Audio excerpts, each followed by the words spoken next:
जिम्मेवारी, ये सबको सरकार ही नहीं कर देगी, ये जिम्मेवारियां हमारी भी।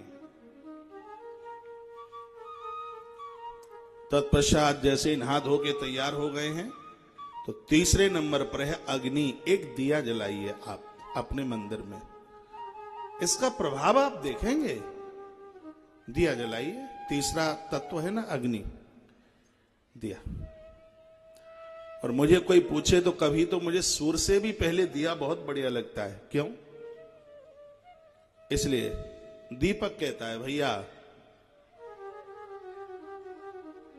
मैं सूरज नहीं जो शाम होते ढल जाऊंगा, मैं सूरज नहीं जो शाम होते ढल जाऊंगा, मैं तो एक दिया हूं, जब जला लोगे तभी तुम्हारे काम आऊंगा, जब जला लोगे तभी तुम्हारे काम आऊंगा।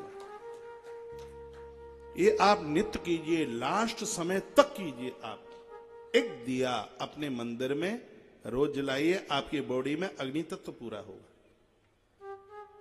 बॉडी में अग्नि की जब कमी आती है, जठर कमजोर होता है, खट्टी डकारें आती हैं, भोजन पचता नहीं है, लीवर किडनी हल्के हो जाते हैं, डैमेज हो जाते हैं। यहां तक कि हम लोग हवन करते हैं, यज्ञ करते हैं, 365 दिन करते हैं और कभी भी नहीं चूकते। यज्ञ करने से अग्नि तत्व पूरा होता है। आग के ऊपर जो जलाया जाता है और वह अपार रूप धारण करता हुआ फिर वापस हमारे पास ही आता है। हजार बीमारियों को समाप्त करने की ताकत हवन में, अपराधों को समाप्त करने की ताकत हवन में, घर के वातावरण को ठीक करने की ताकत हवन में, यज्ञ में। प्रकृति का तीसरा तत्व है अग्नि। दिया जलाइए। फिर है वायु। वायु का गुण है स्पर्श। बड़ों के चरण छूइए, छोटों के सिर पर हाथ रखिए, स्पर्श। इसका अर्थ है ऑफिस जा रहे हो, देखिए क्या क्रम बताया। सुबह जगे तो धरती माता को प्रणाम, उसके बाद स्नान में जल को प्रणाम, नहाने के बाद मंदिर में एक दीपक की ज्योत, इतना हो गया। ऑफिस जा रहे हैं, काम पर जा रहे हैं, बच्चे स्कूल जा रहे हैं, तो वायु का गुण है स्पर्श। चरण छूइए, चरण छू लीजिए। अब है आकाश का गुण है जिसका नाम है शब्द। ऑफिस में पहुंचते हैं, राम राम बोलिए, प्रणाम बोलिए सामने वाले को, उसको भी बड़ा अच्छा लगेगा। ये 5 चीजें हमें देव बना देंगी। ये 5 देवताओं में क्या यही तो है, और क्या है 5 देवताओं में? विष्णु में आकाश का गुण है शब्द, सूर्य में वायु का गुण है, दुर्गा मां में अग्नि का गुण है, गणेश में जल का गुण है और महादेव में पृथ्वी का गुण है। इसलिए तो महादेव भस्म लगाते हैं, क्योंकि भस्म जमीन से पैदा होती है। गणेश को हाथी का मस्तिष्क है, क्योंकि हाथी को जल बहुत ज्यादा प्रिय है, बहुत प्रिय है हाथी को जल प्रिय है। जल तत्व का ये देवता है। दक्ष की बेटी ने दाहिने पैर से धरती को कुरेदा तो उसमें से आग प्रकट हो गई। ये शक्ति है, अग्नि का प्रतीक है। रामायण का सहारा लीजिए। जैसे ही रावण ने उस लक्ष्मण रेखा के ऊपर पांव रखा सीता को छूने के लिए, तो उसको लगा के मैं जल रहा हूं, क्योंकि शक्ति अग्नि तत्व है, अग्नि रूप है। इसलिए कहा जाता है कि माता परंभा की पूजा किया करें, नवरात्रा किया करें, क्योंकि आपको चूल्हा चौके में ज्यादा रहना पड़ता है।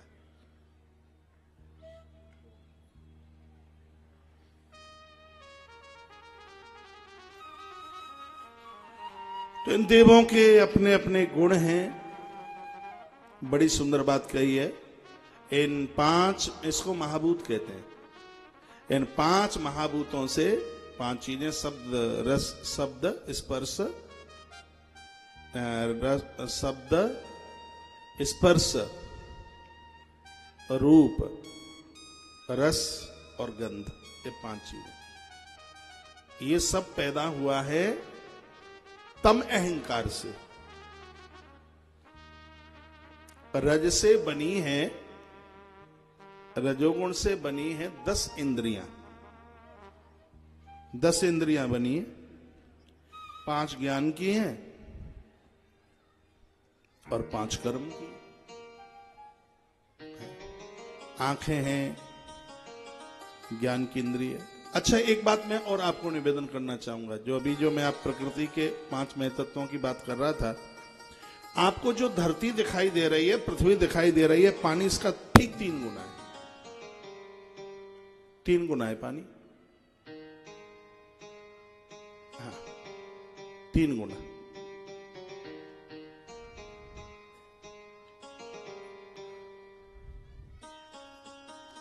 आपकी देह के ऊपर जो चमड़ा है, इसको धरती का तत्व समझ लीजिए, लेकिन अंदर इसमें रुधिर है, पीव है, मांस है, 7 धातुएं हैं, तो इसके 3 गुनी है। जहां हम और आप रुके हैं, धरती से पानी 3 गुना ज्यादा है। और इतना ही नहीं, धरती से पानी 3 गुना है। इसका तो मतलब यह भी तो है कि पुत्र से पिता गुने में ज्यादा ही होता है, कम नहीं होता। जल से अग्नि 3 गुनी ज्यादा है। जल से अग्नि 3 गुनी ज्यादा है। अग्नि से हवा 3 गुनी ज्यादा है। और हवा से शब्द 3 गुना ज्यादा है। जल से ज्यादा अग्नि है,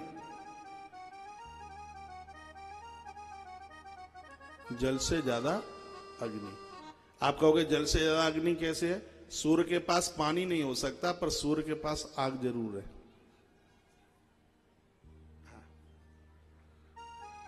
बिजली का तार आप डाल दीजिए, हो सकता है कि उसमें पानी ना हो, लेकिन उस करंट में आग जरूर होगी।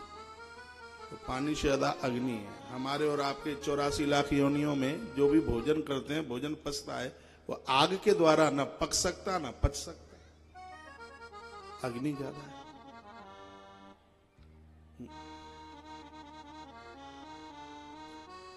अग्नि से भी ज्यादा हवा की गति 3 गुनी ज्यादा है। प्रकृति में जो भी है वो सब एक दूसरे को छूना चाहते हैं। ये वृक्ष भी एक दूसरे को छूना चाहते हैं। आप देखते हैं एक जगह पर इतनी दूरी में पेड़ लगा दिए जाएं और फिर भी वो किसी न किसी प्रकार से वे डालें आपस में मिलने की कोशिश करती हैं। वो डालें मिलती हैं आपस में। उससे भी शब्द और 3 गुना ज्यादा है। प्रकृति में जो कुछ दिखता है वो सब बोलता है। पेड़ बोलते हैं, पहाड़ बोलते हैं, प्रतिमाएं बोलती हैं, पूरी प्रकृति बोलती है। तो ये इंद्रियां हैं, 10 इंद्रियां हैं, वो रजोगुण से बनी है। 5 ज्ञान की हैं और 5 कर्म की हैं। आप देख रहे हैं ज्ञान की इंद्रिय है, आप सुन रहे हैं ज्ञान की इंद्रिय, आप सूंघ रहे हैं, ये ज्ञान की इंद्रिय है। आप चख रहे हैं, ज्ञान की इंद्रिय। चलना है, हाथों से करना है, मलमूत्र का विसर्जन, ये सब कर्म की इंद्रियां हैं। अब इन इंद्रियों को चलावे कौन? तो सतोगुण में से 10 देवता प्रकट हो गए। हाँ, इनको चलाने के लिए भी तो चाहिए। गाड़ी तो बहुत बढ़िया, ड्राइवर तो चाहिए। गाड़ी के अपने आप थोड़ी चल जाएगी। तो इन इंद्रियों को चलाने के लिए 10 देवता सूर्य प्रकट हुए, जिनके द्वारा आंखें चल रही हैं। इसलिए हम सूर्य भगवान को अर्घ देते हैं। हमारी ज्योत विस्तार पूर्वक हो आंखों की। सूर्य आंखों पर अपना काम कर रहे हैं। जीवा का देवता तैयार हो गया वरुण, ये जीव का देवता है वरुण। कान के देवता हैं दिशाएं, नाक के देवता अश्वनी कुमार, ये प्रकट हुए। जठर का देव अग्नि, उसके तत्पश्चात अब 5 कर्मेंद्रियों के देवता प्रकट हुए। हाथ के देवता प्रकट हो गए हैं। इंद्र हाथों को चला रहे हैं। पांवों के देवता प्रकट हुए। पांव के देवता हैं भगवान विष्णु, चरण के देवता। ये चरण इसलिए तो पूजे जाते हैं, चरण में विष्णु का वास है, विष्णु को स्थान है। ये पाम के देवता हैं विष्णु। और मैं कहीं किसी भागवत कथा में बोल रहा था, आपको पता है कि बॉडी का ऐसा कौन सा अंग है जो ज्यादा धरती के संपर्क में है? बताएं। पांव है, चरण है। क्यों ये धरती के संपर्क में पांव ज्यादा क्यों हैं? क्योंकि पांव का देवता है विष्णु और धरती विष्णु की पत्नी है। धरती भगवान विष्णु की पत्नी है। आज अभी आप लिंग पुराण में सुनेंगे, विधाता ब्रह्मा ने जब सृष्टि किया था सबको एक एक डिपार्टमेंट दिया था, तो उसमें विष्णु को धरती का मालिक बनाया गया। आज ही की कथा में आप सुनेंगे। तो विष्णु की पहली एक पत्नी है धरती, और तो दूसरी पत्नी है जिसका नाम है लक्ष्मी। तो ये बहुत समझने लायक बात है। जो घर से ही व्यापार चलाना चाहते हैं उनको ये बात मैं बोलना चाहता हूं। मैं उन्हें निवेदन करना चाहता हूं कि पाम का देवता है विष्णु और धरती विष्णु की पत्नी है, इसलिए तो पाम धरती के संपर्क में रहते हैं। लेकिन याद रखिए, नारायण की दूसरी पत्नी लक्ष्मी है। इन पामों से जितना घूमते रहोगे लक्ष्मी उतनी ही आपके पास आएगी। आप ये सोचें कि घर बैठ करके मिल जाए तो नहीं संभव हो सकता। आप हमें दक्षिणा तब देते हो जब हमें वृंदावन से चल के आना पड़ता है। ये नहीं होता कि चलो तुम अपना मोबाइल खोल लो, हम कथा यहीं से सुनाई देते हैं और 7 दिन लिफाफा भेज देना। हाँ, राजी हो जाओगे अगली बार तो ना टेंट की जरूरत पड़ेगी ना माइक की जरूरत पड़ेगी। हमारा मोबाइल ऑन कर देना, हम कथा यहीं से सुना देंगे। आप कहोगे महाराज दक्षिणा लेनी है तो आना पड़ेगा 100 बार। हाँ जी, जाना पड़ेगा, पक्का ही जाना पड़ेगा। एक नियम बना लीजिए, जब आप अपने काम में जा रहे हैं तो ऐसा लगे कि आप मंदिर में जा रहे हैं। मंदिर में भी तो पैसा मांगने को जाते हो, व्यापार भी आपको पैसे ही देता है। कहते हैं चलता नहीं है। अरे पुजारी के यहां कोई दर्शन करने के लिए नहीं आएगा तो इसका मतलब है कि पुजारी अपना मंदिर ना खोले, किवाड़ी लगाए रखे? नहीं, उसको अपना मंदिर खोलना है, आपको रोज जाना है। जैसे आप चलते रहोगे इन टांगों से जल्दी बूढ़े नहीं होगे, कमजोर नहीं होगे। जो मशीनें बंद छोड़ दी जाती है उन्हें जंग लगती है, और क्या होता है जंग लगने का मतलब कुछ करोगे नहीं तो जल्दी बूढ़े हो जाओगे, तुम्हारी फिटनेस ही गड़बड़ हो जाएगी। हाँ, शरीर की फिटनेस है इसमें। आप चलते रहिए, करते रहिए। थकते वो नहीं है जो कुछ करते हैं, थकान उनको होती है जो कभी कुछ करते ही नहीं। बहुत लंबी उम्र जीना चाहते हो तो इन पुर्जों से काम लेना बंद मत कीजिए। एक 82 साल के किसी व्यक्ति ने फॉरेन में, विदेश में अपना कारोबार शुरू किया।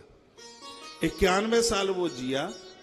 9 वर्ष में वे इस धरती का 7वें उद्योगपति में उसका नाम था। इतनी मेहनत, कितनी मेहनत उसने की होगी। तो धरती नारायण की पत्नी है, पाम के देवता है भगवान नारायण। दूसरी नारायण की पत्नी लक्ष्मी है। घूमते रहिए, आते जाते रहिए तो मां लक्ष्मी आपके करीब रहेगी, आपके नजदीक रहेगी। मन बुद्धि चित्त अहंकार चतुष्टय अंतःकरण का भी आविर्भाव हुआ है। 24 तत्वों के द्वारा यह शरीर बना। 84 लाख योनियों का सृजन करने वाले स्वयं भगवान हैं, स्वयं परमात्मा है भैया, और कोई नहीं है। तो वो कौन है? ऋषियों ने पूछा वो कौन है? कहा वो शिव है। वही शिव है जो ब्रह्मा बनकर सृजन, विष्णु बनकर पालन और रुद्र बन के इसका उद्धार कर रहा है। ये वही शिव है। अब पूछा कि वह शिव इन 3 रूप में आके ईश्वर आकर के बनता है, इसकी पूजा किस प्रकार से करें, कल यहां प्रकरण छोड़ा था। और आइए एक बार मैं आपको वहीं उसी कथा की तरफ लेकर के चल रहा हूं। सुबह सुबह ले शिव का नाम, शिव आएंगे तेरे काम। फिर देखो चलते हैं, बहुत आनंद आएगा आज की कथा में।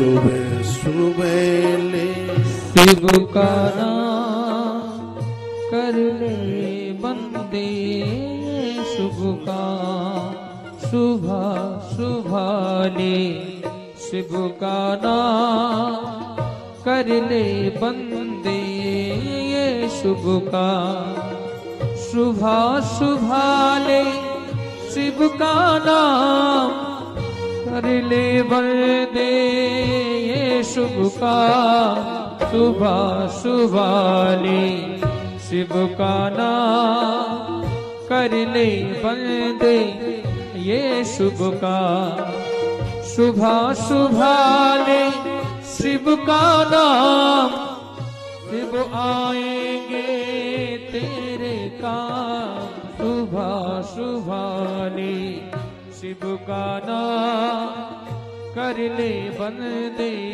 ये शुभ का। ओम नमः शिवाय, ओम नमः शिवाय,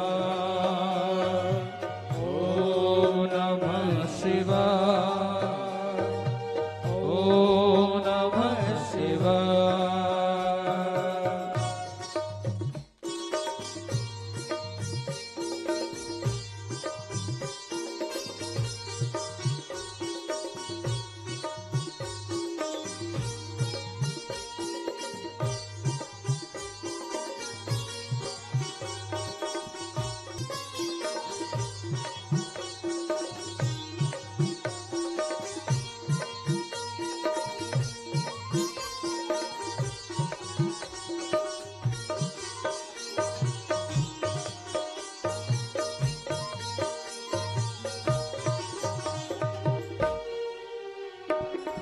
शिव के चरणों में मिलते हैं सारे तीर्थ चारों धाम, शिव के चरणों में मिलते हैं सारे तीर्थ चारों धाम।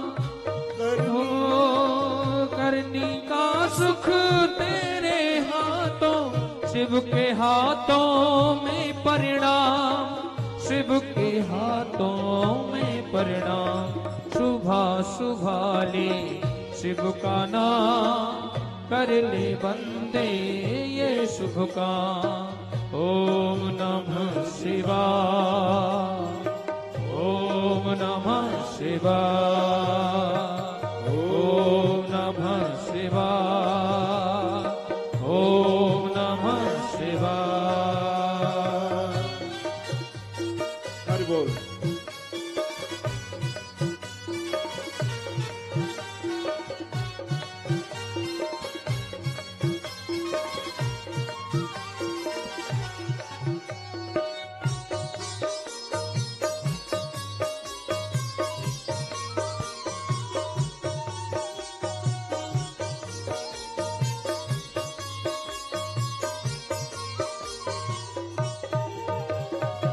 शिव के रहते कैसी चिंता, साथ रहे प्रभु आठों याम। शिव के रहते कैसी चिंता, रहे प्रभु आठों याम। शिव को भज ले सुख पाएगा, मन को आएगा आराम। शिव को भज ले सुख पाएगा, मन को आएगा आराम, मन को आएगा आराम। सुबह सुबह ले शिव का नाम कर ले बंदे, ये शुभ काम। ओम नमः शिवाय, ओम नमः शिवाय, ओम नमः शिवाय, ओम नमः शिवाय, ओम नमः शिवाय, ओम नमः शिवाय, ओम नमः शिवाय, ओम नमः शिवाय, ओम नमः शिवाय, ओम नमः शिवाय। भोले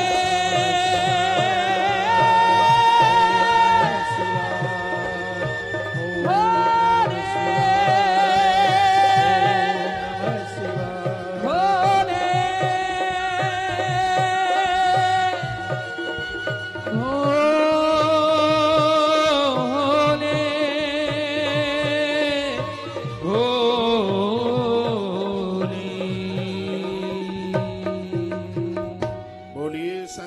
भगवान की जय। शीघ्र ही बोलो जय जय श्री राधे जय जय श्री राधे श्री राधे श्याम। तो आइए, ये पूछा गया कि जिस शिव ने पूरी सृष्टि की रचना की, गुरुदेव आप बता रहे हैं, ऐसा कोई उपाय है क्या, कोई ऐसी विधि है क्या, एक ही चीज को पूज करके ये तीनों देव संतुष्ट हो जाएं? कहे ना क्या, कथम पूज्यते महादेवो लिंग भूतिर्थ महेश्वर। जो आप भगवान शिव की जो पिंडी देखते हैं, इसमें ये त्रिदेवों का इसमें वास है। इसमें ये प्रकृति और पुरुष का यह जोड़ा है। जहां नीचे पानी गिरता है वो प्रकृति है, ऊपर जो पिंडी है वह पुरुष है। लिंग पुराण में लिखा है कि जो भी धरती पर पुरुष वर्ग दिखाई दे रहा है, इसमें महेश्वर का तत्व है। जो भी स्त्री रूप में जो दिखाई देवे, उसमें मां भगवती जगदम्बा का तत्व है। तो पूछा गया, भक्तुर्मर्हसि च अस्माकं रोमहर्षण सांप्रतम। सूत जी महाराज कहते हैं, मेरे पिता रोमहर्षण ने मुझे जो बताया है इस आराधना में, पूजा में, माताएं थोड़ा सा और ध्यान से सुन लीजिए और आप भी थोड़ा ध्यान से सुने। इसमें बताया गया कि पूजा में सबसे पहले यदि कोई वेदी है तो वो स्नान किए। अथय स्नान विदम बक्षे ब्रह्मणा नाम हिताय च सर्व पाप हरम साक्षात। देखो, परसों कोई पूछ रहा था स्नान करने से क्या होता है, तो ये श्लोक यहाँ हमें लिंग पुराण में मिल गया। अथय स्नान विदम बक्षे ब्राह्मणा नाम हिताय च, ब्राह्मणा नाम यानी यहाँ ब्रह्मा ये कथा सुना रहे हैं। सर्व पाप हरम साक्षात शिवेना कथितम पुराः। भैया स्नान करके जो लोग पूजा में बैठते हैं, भगवान वरुण देवता उनके संपूर्ण पापों को जला करके खाक कर देते हैं, राख कर देते हैं। ये जिम्मेवारी उनकी है। इसलिए पूजा में, आराधना में स्नान की बात है। यहाँ स्नान के 3 रूप बताइए। क्या क्या है? 3। त्रिविधम स्नान आख्यातम देव देवेन संभूना। भगवान महादेव की पूजा के लिए 3 प्रकार का स्नान करें। क्या है? लिखने लायक बात है। जल से, भस्म से और मंत्र से। जल से, भस्म से और मंत्र से। इसका मतलब क्या? चूल्हे में लकड़ी जला करके राख शरीर के ऊपर लिपेटोगे? नहीं। तो फिर क्या करना है? यहां पर इस बात का, पहले का जो स्नान हुआ करता था उसमें लोग देह के ऊपर मिट्टी इस प्रकार से लगाते थे जैसे आज आप साबुन लगाते हैं। साबुन से साफ हो सकते हैं, लेकिन साबुन से शुद्ध तो नहीं हो सकते। आज महात्मा लोग गंगा जी नहाते हैं तो पूरे देह के ऊपर वो मिट्टी लपेटते हैं। अब आप पूरे देह के ऊपर मिट्टी न लगा पाओ तो पूजा में आप इतना तो कर सकते हैं। क्या? मलमूत्र के विसर्जन के तत्पश्चात जो आप साबुन से हाथ धोते हो, किसी दिन आप विशेष अनुष्ठान कर रहे हो, एकादशी कर रहे हो, सोमवार कर रहे हो, मंगलवार कर रहे हो, तो उस दिन कम से कम मिट्टी से तो हाथ साफ कर सकते हो। यहाँ राख का मतलब माटी से है। और मंत्र का मतलब क्या है? जिस समय आप नहा रहे हो उस समय आप चुप मत रहिए, कुछ बोलते रहिए, नदियों का नाम लेते रहिए। कुछ भी ना आता हो तो हनुमान चालीसा पढ़ते रहिए। ऐसा ना हो जाए कि पंजाब में कोई लुधियाना के भस्म से यानी मिट्टी से और मंत्र से स्नान किया जाए। बड़ी सुंदर बात कही है कि स्नान के तत्पश्चात व्यक्ति का उस समय भाव बड़ा शुद्ध होता है। और पूजा का मतलब है जिसकी भावना बढ़िया हो, जिसके भाव की शुद्धि हो। जिसका भाव शुद्ध नहीं है, देखो क्या लिखा हुआ है, जिनका भाव शुद्ध नहीं है 10,000 यज्ञ भी कर ले तो भी उसको उद्धार का कोई कारण नहीं मिल सकता।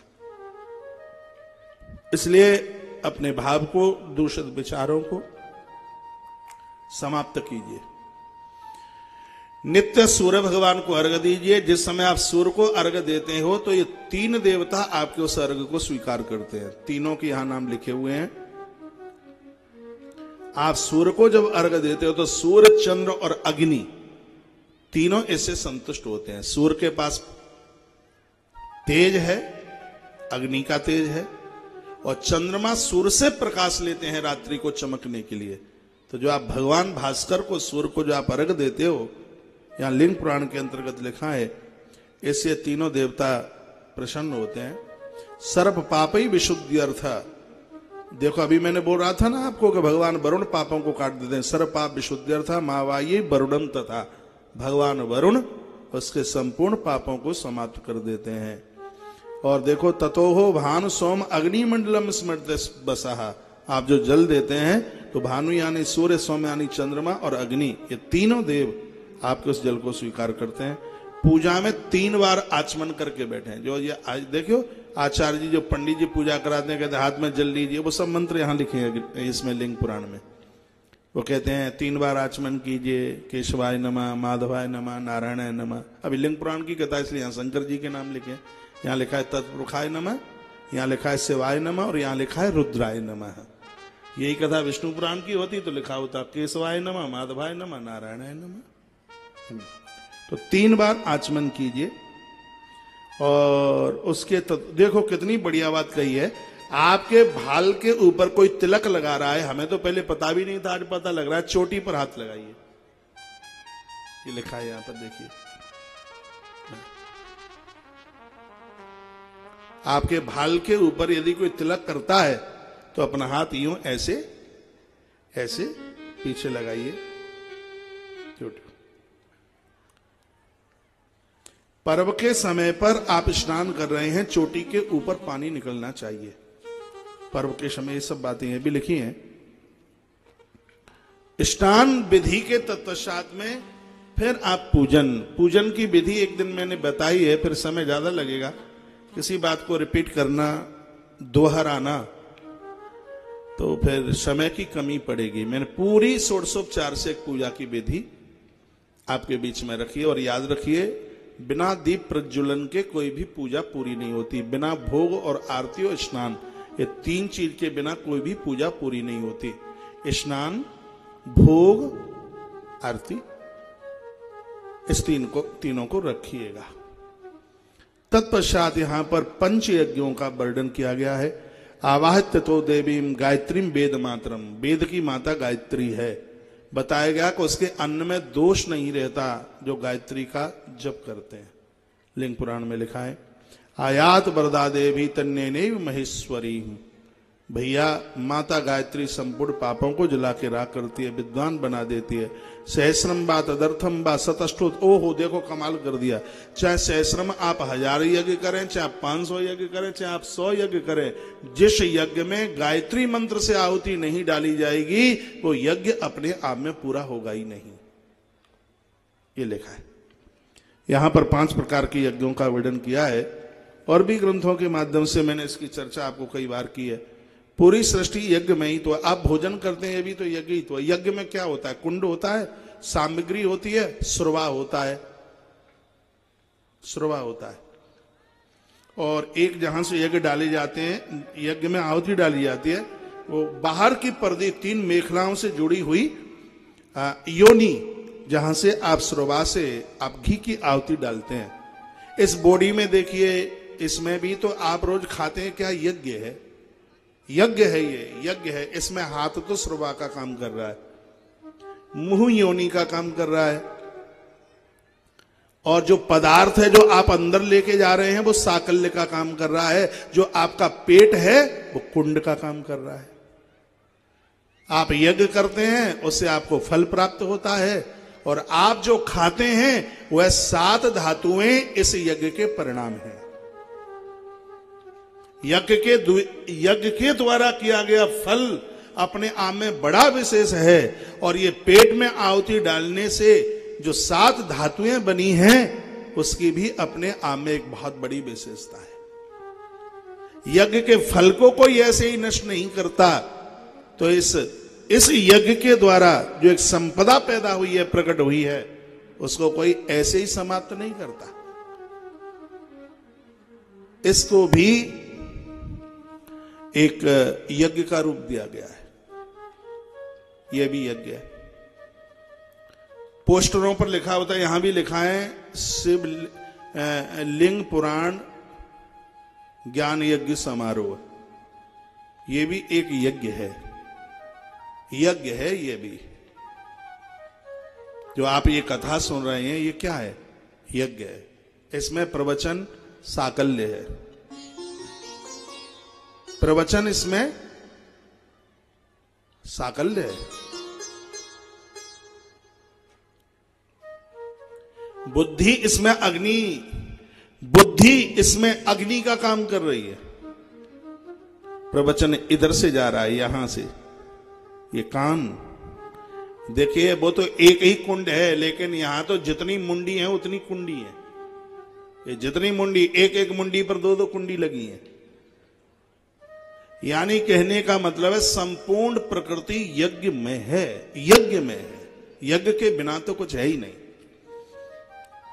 और आप ये समझ लें कि स्त्री और पुरुष के माध्यम से एक संतति का जन्म होता है, एक संतान का जन्म होता है, वो भी यज्ञ का ही रूप है।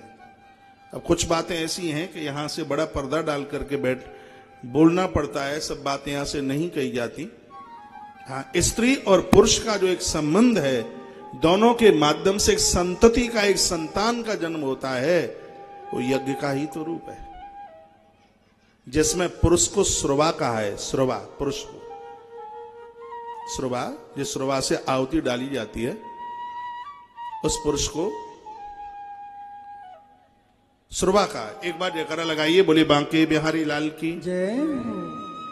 श्री हनुमान जी महाराज की जय। जय जय श्री राम, जय जय श्री राधे, जय जय। श्री राधे श्याम। और इन दोनों के माध्यम से जन्म लेने वाली जो संतान है, वो क्या है? वो उस यज्ञ का परिणाम है, वो उस यजन का परिणाम है। जितने ढंग से यजन होता है, उसका परिणाम उतना ही बढ़िया होता है। माता पिता जितने बढ़िया सदाचार के साथ में रहते हैं, याद रखिए, संतान के रूप में उनका सदाचार ही तो प्रणाम स्वरूप, सद आचरण ही तो प्रणाम के रूप में, औलाद के रूप में प्रकट होता है। उनका अपराध ही संतान के रूप में प्रकट होता है। आप क्या समझ रहे हैं? दुर्योधन क्या है? ये गांधारी और धृतराष्ट्र का परिणाम है। और क्या है? युधिष्ठिर क्या है? माता कुंती का परिणाम है। ये जो संतति का जन्म होता है, मैं बोल नहीं पा रहा हूं, मैं हिचक रहा हूं, नहीं तो मैं बड़ा लंबा प्रवचन कर दूं इसके ऊपर। और ये सब बातें ग्रंथ की हैं। गोस्वामी जी कहते हैं कि चतुर्वक्ता तो वो है जो प्रसंग को होशियारी से निकल जाए बोल करके। ये संतति, सृष्टि का जन्म, ये क्या है? ये यजन है, एक यज्ञ है। संसार में ऐसी है कौन सी चीज जिसमें मेल फीमेल ना हो? आप बोल्ट कसते हैं ना, बोल्ट में एक होता है नट और एक होती है ढिबरी, होता है ना। एक होता है नट और एक होती है ढिबरी, जिसमें जो नट है वो पुल्लिंग है और जो ढिबरी है वो स्त्रीलिंग है। एक चीज नहीं है इस धरती की जो प्रकृति और पुरुष के अलावा हो। ये शिवलिंग की बात कही जा रही है, ये क्या है? ये प्रकृति और पुरुष, सृष्टि का सृजन नहीं होगा इसके बिना। ऐसी एक भी कोई चीज नहीं है इस धरती पर, एक भी कोई चीज नहीं है जो स्त्रीलिंग और पुल्लिंग में न बटी हुई हो। एक भी चीज नहीं है ऐसी। मैं बोल रहा हूं ये पुल्लिंग है, माइक स्वीकार कर रहा है स्त्रीलिंग है। और आप जो सुन रहे हैं ये इस यज्ञ का परिणाम है। ऐसा कुछ है ही नहीं। खेत में हल चल रहा है, बीज सामग्री है, धरती प्रकृति है, और वह हल एक श्रवा का काम कर रहा है। वो क्या है? वो भी एक यजन है। लिंग पुराण की बात मुझे इतनी बढ़िया लगी है, जो भी कोई कार्य हो रहा है वो सब यजन स्वरूप है, यज्ञ रूप है। यज्ञ होता है, वर्षा होती है, वर्षा होती है, अन्न पैदा होता है, अन्न पैदा होता है, 7 धातुएं बनती हैं। जब 7 धातुएं बनती हैं तब जीव का जन्म होता है। तो सबके आधार में यज्ञ ही तो है। यज्ञ के बिना कुछ हो ही नहीं सकता। यानी सृष्टि के क्रम में एक यज्ञ एक बहुत बड़ी ताकत है। हमारे इन वेदों ने, ग्रंथों ने 5 प्रकार के यज्ञों का वर्णन किया है, वो आप लिख सकते हैं। 5 तरह के यज्ञ हैं, ये आप लिख लें। 5 प्रकार के यज्ञ में आप लिख लीजिए ब्रह्म यज्ञ। पहला यज्ञ है ब्रह्म यज्ञ, दूसरा है पितृ यज्ञ, तीसरा है देव यज्ञ, चौथा है अतिथि यज्ञ और 5वां है भूत यज्ञ। भूत कहते हैं संस्कृत में प्राणी को। इन यज्ञों की मैं व्याख्या करूं उससे पहले कुछ चीजें ये लिख लें। आप यज्ञ में कौन सी आहुति डालने से क्या प्राप्त होगा। यज्ञ में शहद की आहुति डालते हैं तो उपद्रव समाप्त हो जाएगा। माता पिता संतान को जन्म देने से पहले यदि शहद का प्रयोग करते हैं तो जन्म लेने वाली संतान उपद्रवी पैदा नहीं होगी। क्या कमाल की बात है। पूरी जिंदगी को आप यज्ञ से जोड़िए।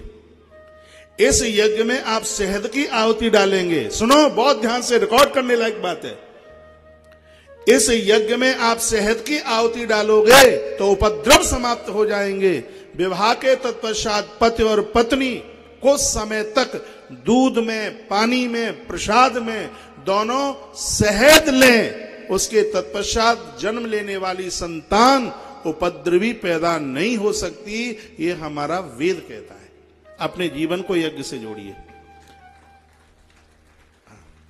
ये कहते हैं स्वाहा स्वाहा, बस ये ऐसे ही स्वाहा स्वाहा नहीं है। इसका बहुत बड़ा, समाधिया जी, बहुत बड़ा विज्ञान है। इसका बहुत बड़ा विज्ञान है। कोई मेरी बात मान तो ले। मैं तो निवेदन हाथ जोड़ जोड़ करके मनवाता हूं, मान लो हमारी बात। खीर से राम प्रकट होते हैं। खीर का विज्ञान है, विज्ञान है खीर का। फल खा के संतान का जन्म होता है, ये उसका विज्ञान है। उसका ये ऐसे ही नहीं है। संपूर्ण सृष्टि यजन के ऊपर, यज्ञ के ऊपर टिकी है। दूसरी बात मैं बोल रहा हूं, घी घृत की आहुति डालते हैं यज्ञ में तो वहां से धन की प्राप्ति होती है। घी की आहुति डाल करके धन की प्राप्ति होती है। बच्चों को जन्म देने से पहले माता पिता घृत पदार्थों का, गौगव्य चीजों का भैया सेवन करें। दोनों के माध्यम से जन्म लेने वाली औलाद है वो आपकी संपत्ति को उड़ाने वाली नहीं, आपकी संपत्ति को बचाने वाली संतान जन्म लेगी। घी का ये प्रभाव है। चाहे इसको इस यज्ञ में डालिए और चाहे इस घी को इस यज्ञ में डालिए। माइक खोल भाई। जोर से बोलता हूं तो कमजोर क्यों पड़ता है।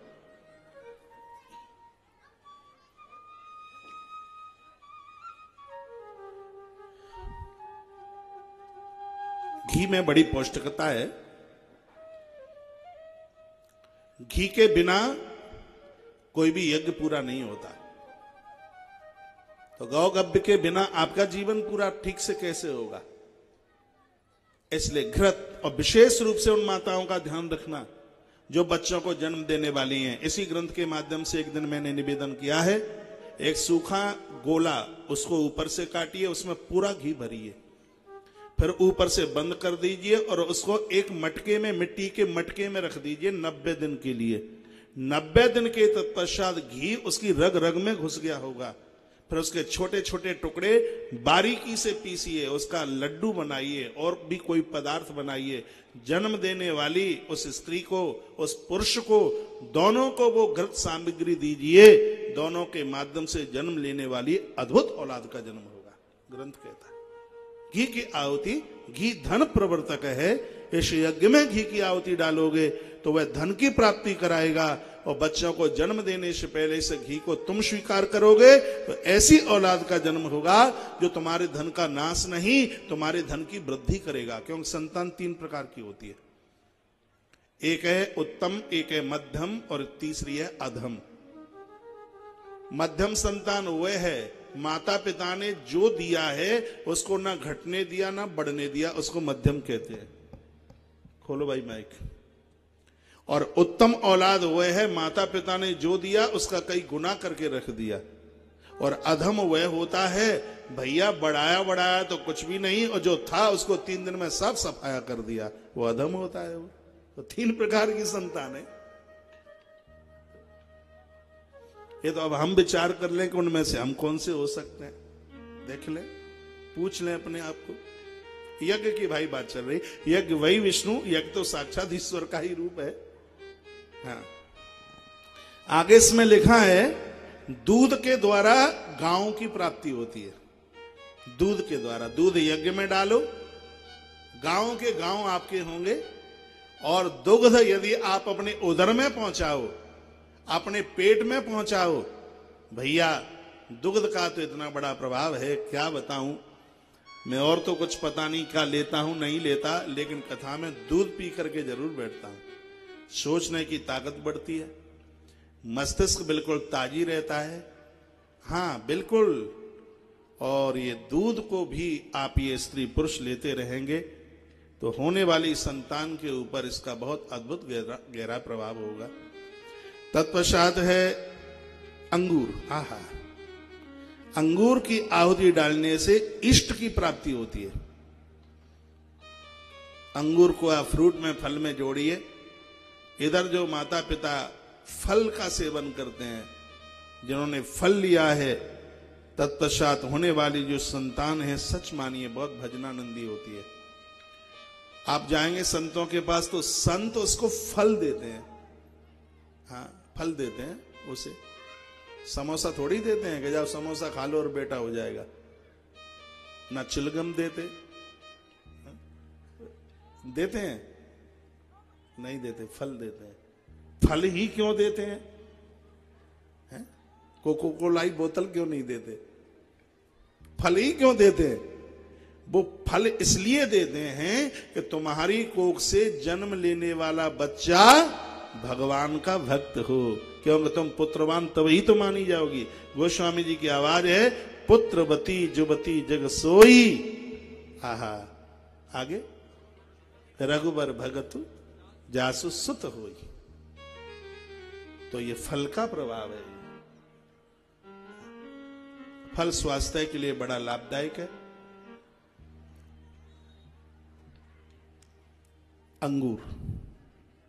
अंगूर जब सूख जाता है तो क्या किसमिस का रूप धारण कर लेता है। अंगूर सूखा अंगूर किसमिस का रूप धारण करता है। रात्रि को किसमिस पानी में भिगाएं, सुबह उसका जल पिए, किडनी कभी भी फेल नहीं हो सकती। हाँ, ये किसमिस का प्रभाव है। ये किडनी मजबूत होती है। सबसे बड़ी बात है, बाथरूम संबंधी जो भी रोग हैं वो सब किनारा कर जाते हैं। इसका मतलब यह भी है, ऐसी चीजें खा करके जो स्त्री पुरुष संतान को जन्म देते हैं, जन्म से वह बच्चे रोगी नहीं होते। ना बाल फैल होगा, ना उसको डायबिटीज होगी, ना आंखों की रोशनी कम होगी, ना और कुछ उल्टा पुल्टा होगा। इसका प्रभाव है। माइक खोल दे भैया, जितनी है इसमें आवाज, 5 पुस्ते पे आवाज पहुंचनी चाहिए। बोलिए बांके बिहारी लाल की जय, हनुमान जी महाराज की जय। अब ये बताओ, कथा कहता रहूं कि तुम्हें थोड़ा बहुत कीर्तन की जरूरत है? मुझे तो नहीं जरूरत है, तुम बताइए, बोलो। हाँ देखो हाथ ला रहे हैं, कोई जरूरत नहीं है, कथा ही कहिए। ना तो सूखे सर्राटे है और क्या। हाँ। और यज्ञ में देखिए, खील जानते हैं? हाँ, दिवाली पर खीली कहते हैं उसको। खील और लाई में अंतर है। जिसका मुरमुरा बनता है वो तो लाई होती है, जो गडेली के संग खाई जाती है वो खील होती है। हाँ, खील गडेली होती है। खील भुजा हुआ चावल उस तरीके का होता है। इसकी भी आहुति डाली जाती है, इससे राज्य की प्राप्ति होती है। उधर भी स्वास्थ्य के लिए खील बहुत फायदेमंद है। तत्पश्चात इधर कमल की आहुति डाली जाती है तो धन की प्राप्ति होती है। कमल ऐसा है, कीचड़ की बूंद जिसको छू नहीं सकती, तो इशारा करता है कि बच्चों को जन्म देने से पहले माता पिता यदि वासना से रहित हैं, उनके पास नकारात्मक सोच नहीं है, तो भैया ऐसी औलाद जन्म लेगी, उनके यहां वो संपूर्ण धरती के मालिक होंगे वह बच्चे। तत्पश्चात केले की आहुति है। आहा, केले की आहुति डालने से, यहां लिखा है अपने लोग कभी अपने से दूर नहीं हो सकते। यज्ञ में केले की आहुति डालने से पति आपसे दूर नहीं होगा, बेटे आपसे दूर नहीं होंगे, कुनवा आपसे दूर नहीं होगा। ये केले का प्रभाव है। यज्ञ में केले की आहुति डाली जाती है। आजकल बच्चे प्राय विवाह के बाद दूर ही हो जाते हैं, बहुत बड़ी संख्या में दूर हो जाते हैं। तो केले का ये बड़ा प्रभाव है, जिससे परिवार के लोग दूर ना हो। गूगल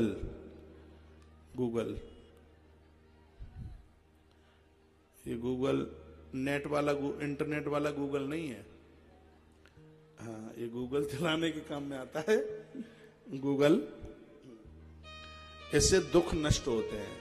आरती में, पूजा में इसका प्रयोग किया करें।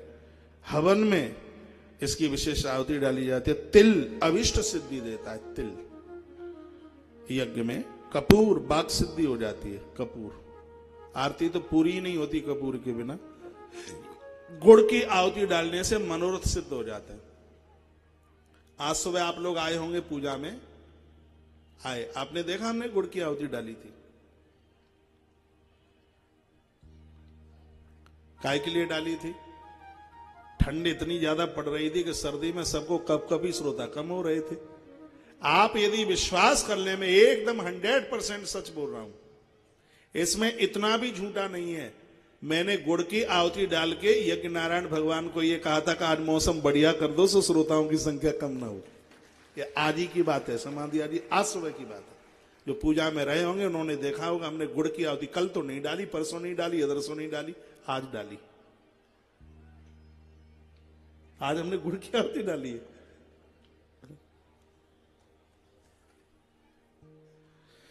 यजन में मनोरथ सिद्धि के लिए गुड़ की आहुति है।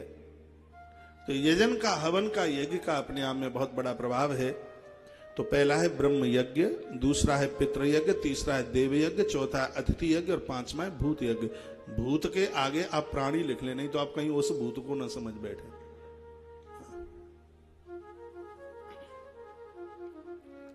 भूत से बड़ा डर लगता है। छोटे में वहां खेत में कुएं से ताऊ को रात का भोजन दे के आते, तो खेत में एक बिजू का गड़ा हुआ होता। वो बिजू का ये लगे कि बिल्कुल भूत ही है। हमें तो हनुमान चालीसा तभी याद हो गया जिस समय वो खेत में बिजू का भूत के रूप में देखा। हनुमान चालीसा, हाँ, तासों भूत प्रेत सब कांपे, पूरनदास बाबा कहते थे। हाँ, भूत प्रेत सब कांपे, वो भूत कांपे हमें ना छुए। हनुमान चालीसा तभी याद हो गया। तो भूत इस संस्कृत का शब्द है, भूत वंश है प्राणी। तो अब इन 5 यज्ञों की महिमा देखिए क्या है। सबसे पहले क्या निवेदन किया आपको? ब्रह्म यज्ञ। ब्रह्म यज्ञ का मतलब है ग्रंथों का नित्य स्वाध्याय कीजिए। जो रोज आप हनुमान चालीसा पढ़ते हैं, सुंदरकांड पढ़ते हैं, या आप कोई स्तुति करते हैं, गोपी गीत पढ़ते हैं, ये सब यज्ञ है। इसको ब्रह्म यज्ञ कहते हैं। ये यज्ञ है। ये प्रकृति के वातावरण को शुद्ध करता है। ये पाठ जो आप करते हैं, स्वाध्याय ग्रंथ का करते हैं, इसको फर्स्ट नंबर के यज्ञ में लिया गया है। पहला नंबर है, इसका नाम है ब्रह्म यज्ञ। इसके बिना आप रहिए मत। ईश्वर ने आपको योग्यता दी है, आप कुछ लिख लेते हैं, पढ़ लेते हैं, तो इसका मतलब यह है कि उसका सदुपयोग इसमें है। आप ग्रंथों का स्वाध्याय कीजिए। शास्त्र सुचिंतन पुण्य से ही, शास्त्रों को जितनी बार पढ़ोगे उतनी ही बार आनंद आएगा। मैं तो यहां तक कहता हूं 18 पुराणों को अपनी लाइफ में एक बार जरूर पढ़िए, पूरा का पूरा। महीने 2 महीने में एक ग्रंथ को आप पूरा कर देंगे। आजकल तो इतनी व्यवस्था है, धन्यवाद गीता प्रेस का कीजिए जिसने सब अनुवाद कर दिया है। नहीं तो आज से 70 साल पहले या 60 साल पहले ये सब उपलब्धि नहीं थी। आज तो उसको बहुत सरल बना दिया गया। तो पहला यज्ञ है कि आप ग्रंथों का पाठन करते हैं, उसको ब्रह्म यज्ञ कहते हैं। ग्रंथ पढ़ने से बड़े सुंदर विचार भाव बड़े सुंदर होंगे।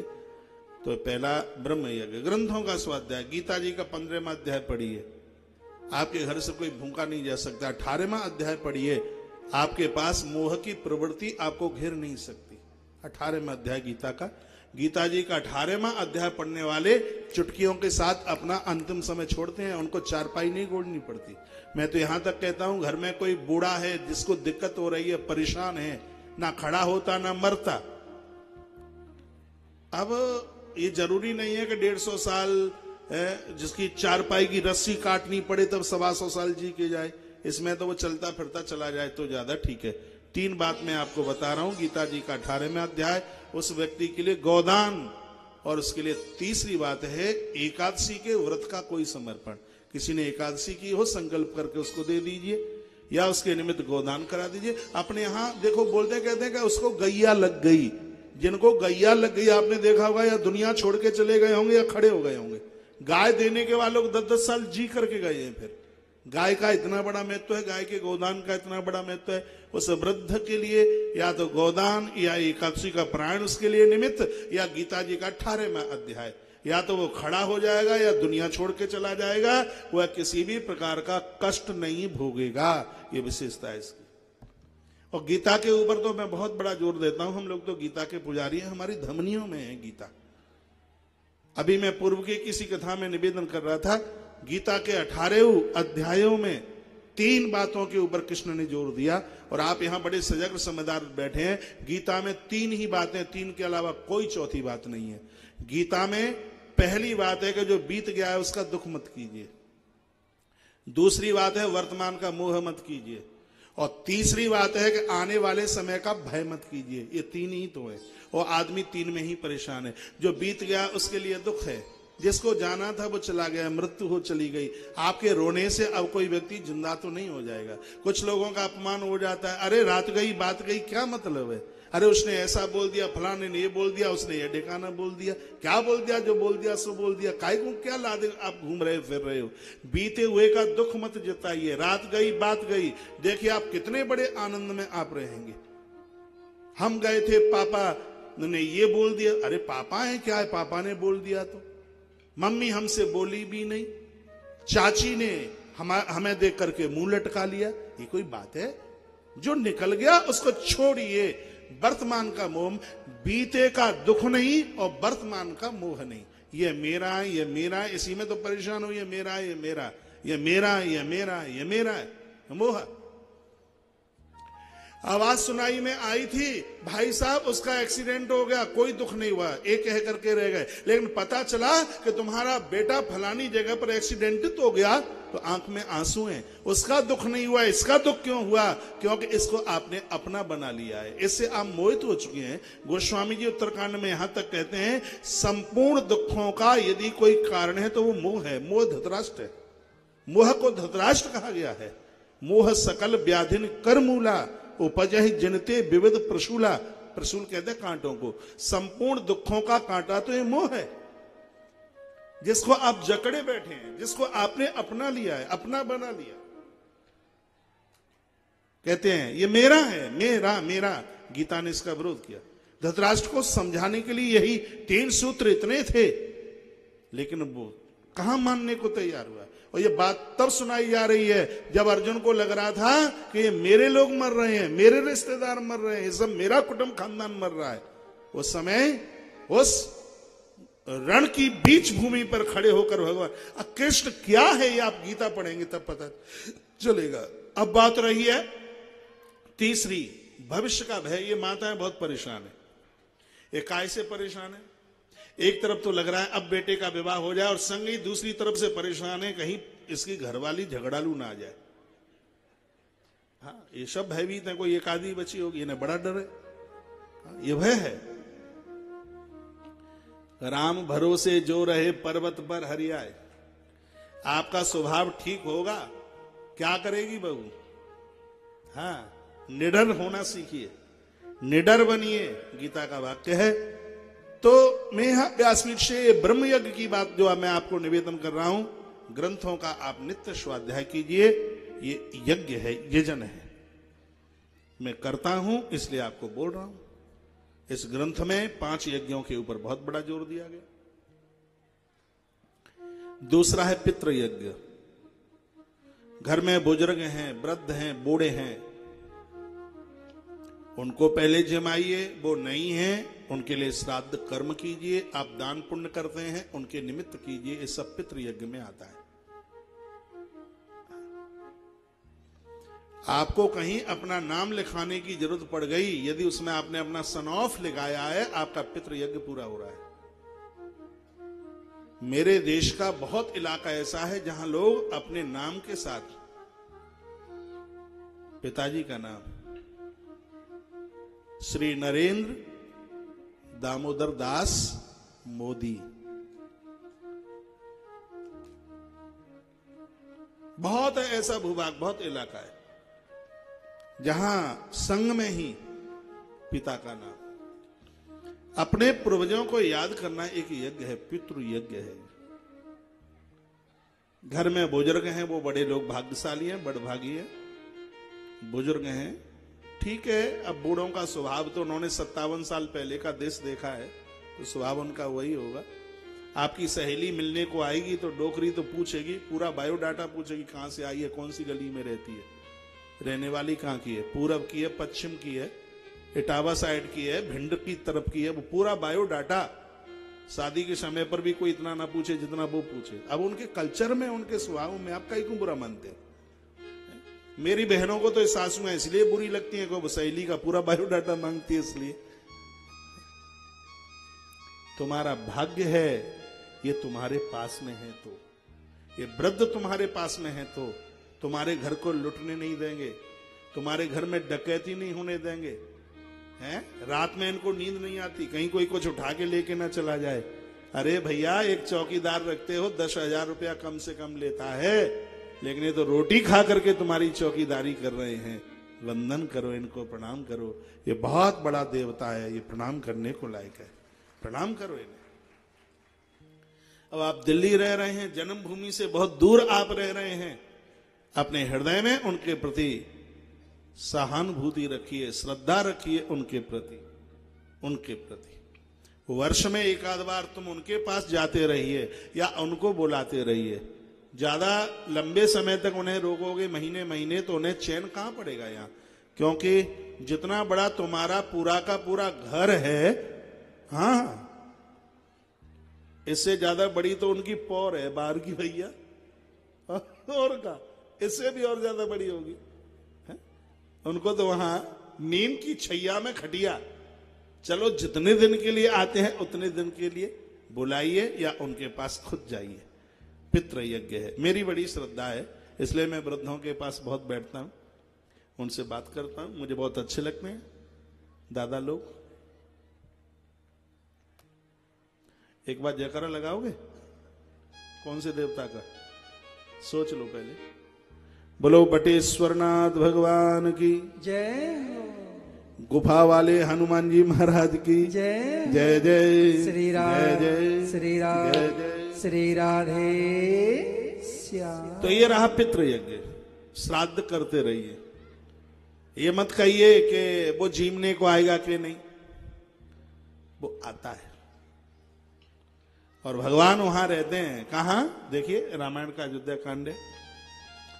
तर्पण होम करही विधि नाना, तर्पण होम करही विधि नाना, प्रजमाए देवदाना, प्रजमाए देवदाना, तर्पण होम करे विधि नाना, तर्पण होम करे विधि नाना, प्रजमाई देहि बहुदाना, प्रजमाई देहि बहुदाना, तर्पण होम करे विधि नाना, प्रजमाए देहि बहुदाना, प्रजमाए देहि बहुदाना। तर्पण होम करे विधि नाना। भैया स्वयं महर्षि वाल्मीकि जी ने कहा है, जो पूर्वजों के लिए तर्पण करते हैं, श्राद्ध कर्म करते हैं, ब्राह्मणों को बुलाते हैं, दक्षिणा देते हैं, उन्हें जिमाते हैं, हे प्रभु अयोध्या रहना भले ही भूल जाना, लेकिन उन लोगों के हृदय में वास करना आप कभी भी मत भूलना, पूर्वजों के लिए कीजिए। ऐसा ही अपना ही तो धर्म है। नहीं तो एक दूसरे धर्म का आदमी पानी मांगता मांगता मर गया, किसी ने उसे पानी नहीं पिलाया, धर्म का तो नाम नहीं लूंगा, और मरते समय उसने क्या बोला, क्या बोला? मैं धन्यवाद करता हूं उन हिंदुओं का, जिंदे जी तो पानी पिलाते हैं, पर मरने के बाद में भी साल में 16-16 दिन जल पिलाते रहते हैं अपने पूर्वजों को, अपने पुरखों को। अपना जैसा धर्म कहां मिलेगा? ताली इतनी कमजोर क्यों बजाई है आपने? खा पी के नहीं आए? धन्यवाद। तो इसे कहते हैं पितृयज्ञ। पितृयज्ञ का मतलब है आपके घर में जो बूढ़े हैं, वृद्ध हैं, वो तृप्त हों, संतुष्ट हों, ये पितृयज्ञ है। इनको तृप्त रखिए, इनको प्रसन्न रखिए। मरने के बाद 100 कुंडल का भंडारा करना कुछ नहीं होता। फिर जिंदे जी इनको तृप्त रखिए, प्रसन्न रखिए, सेवा कीजिए।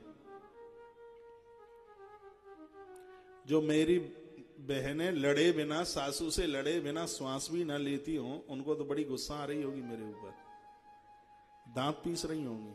अब पीस लो दांत, तुम आई घिसेंगे, हमारा कछु नहीं भी करे, तुम पीस लो चाहे तितने। एक उपनिषद का वाक्य है और ये रखकर मैं आगे बढ़ रहा हूं। जीव धरती पर आने को तैयार था, भगवान से अनुमति मांग रहा था और वो रो रहा था। जैसे आपका बेटा बाहर जयपुर पढ़ने को जाए, जिस दिन जाता है उसकी आंख में आंसू होते हैं और आप भी रोते हो। तो जीव आ रहा था, उसकी आंख में आंसू थे। भगवान ने पूछा, बेटा मत रोए, क्यों रो रहा है?